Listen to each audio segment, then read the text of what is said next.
Hello guys, magandang umaga sa ating lahat.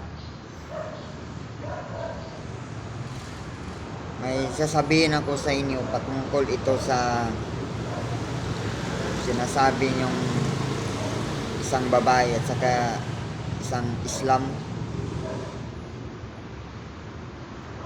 Saka yung una kong sasabihin, ito yung sinasabi ng babae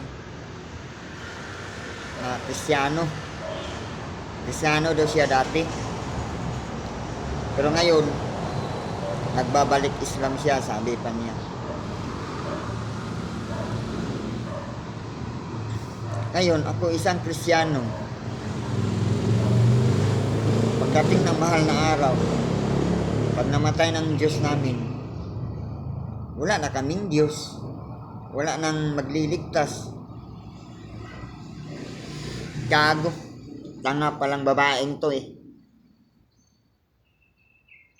Hindi ba niya naisip na yung pagkamatay ng Panginoon natin, si Papa Jesus, ay paalala yan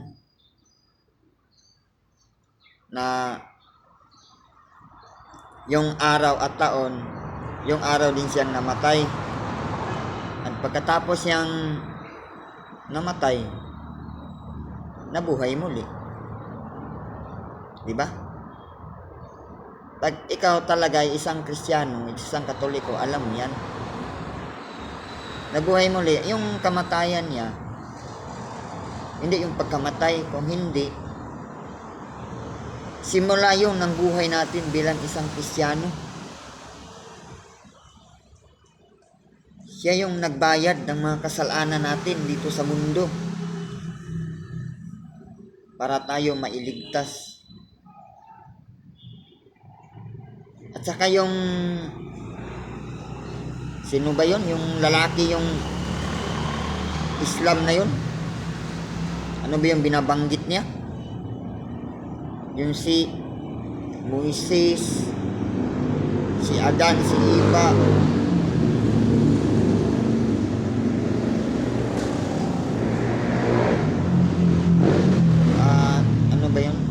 Si Moises,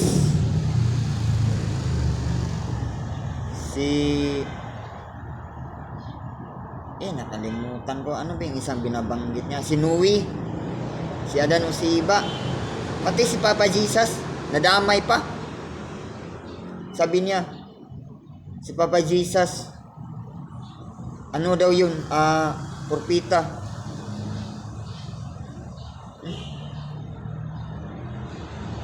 Bakit ganun ang pagkakilala ni Papa Jesus ay propeta? Saan ka ba makakita ng patay na muli na buhay? Bakit ba si Adan, si Eva, si Moises, si Noe, yung namatay sila na nabalitaan ba na sila na buhay muli? Hindi naman. Pero yung si Papa Jesus, siya yung panghuli. Mismo yung tagapaglikha. Siya yung mismo ang bumaba dito sa lupa para maligtas tayo dahil hindi niya kaya pigilan ang tao na gumawa ng kasalanan. Diba? Dahil unang-una pa lang, na palang tayo sa sinapupunan ng ating ina, may kasalanan na tayo. Kaya ang ginawa niya, kaya siya bumaba dito sa lupa para pagbayaran yung kasalanan natin, para maligtas tayo sa kasalanan. Yung ginawa niya, siya mismo si Papa Jesus, siya mismo ang nagbayad. Ang may-ari ng buhay, siya nagbayad sa kasalanan natin. Kaya kung anong mga katarantaduhan na ginawa natin sa mundo, huwag natin siya idamay, kasi sigurado kaparusahan ang darating sa atin. Diba? So, ikaw naman, kung sino ka mang tarantado kang Islam ka, dinadamay mo si Papa Jesus, wala siyang kinalaman sa'yo kung ano man yung pinagagawa mo dito sa mundo. At kayo naman, mga Kristiyano kayo, kung saan kayo Kristiyano na relihiyon galing, pati kami mga Katoliko na may paniniwala sa ating tagapagligtas, nadadamay kami dahil sa inyo. Magbasa naman lang kayo ng Biblia para kahit kunti magkalaman mo yung utak nyo, no?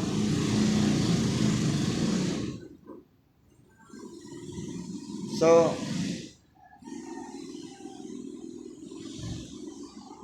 kayong mga Islam dyan, wag nyo idamay lahat ng Kristiyano. Marami kaming Kristiyano, pero magkaiba-ibang relihiyon. Pero kami mga Katoliko, pati kami nadadamay sa mga pang-aalipusta nyo. Kaming naniniwala sa aming Papa Jesus, tagapaglikha.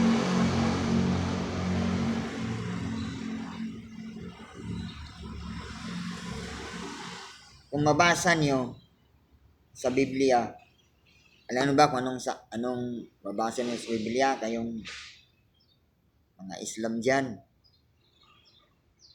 Ako ang daan at ako ang buhay. Siya at ang Ama ng Diyos na nasa langit ay iisa lang. O mababasa nyo yun. Magbasa kasi kayo sa Biblia, wag lang puro uran. Para malalaman nyo kung ano yung katotohanan para sa amin mga Kristiyano na nasa Katoliko.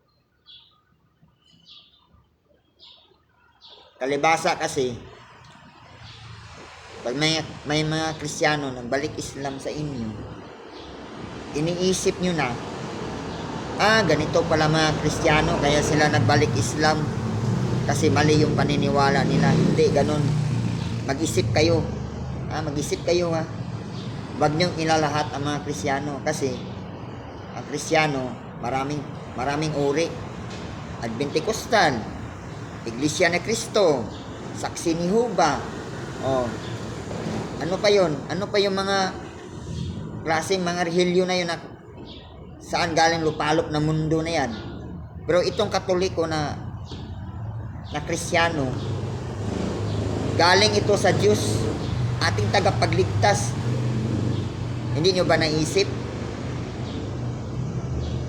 Namatay siya sa ibabaw ng cross, sa pangatlong araw na buhay. Pati kayo binabayaran niyang kasalanan niyo, pero yun pang igaganti niyo. Huwag ganon, dapat respeto na lang kung ano ba yung paniniwala natin. Respeto na lang, di ba? Tsaka yun lang, hanggat dito na lang ako. And God bless.